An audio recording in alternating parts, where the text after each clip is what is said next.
ከአክሱም በፊት ከሱዳን ፒራሚዶች በፊት አንድ የተረሳ የኢትዮጵያ ከተማ ነበር። ከኢየሱስ ልደት 800 ዓመታት በፊት በሰሜን ኢትዮጵያ ውስጥ እጅግ ጠንካራ ስልጣኔ ነበር። ስሙም የሃ ይባላል። ያለምንም ሲሚንቶ ያለምንም ማሽነሪ ከድንጋይ ብቻ ትልቅ ቤተ መቅደስ ሰርተውም ነበር። ይሄ መቅደስ ከአብዛኛው የአፍሪካ ኪንግደሞች ከአክሱም ብሎም ከሮም በላይ ጥንታዊ ነው።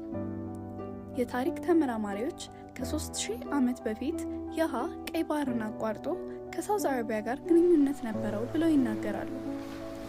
ዋናው ሚስጥር እዚህ ጋር ነው።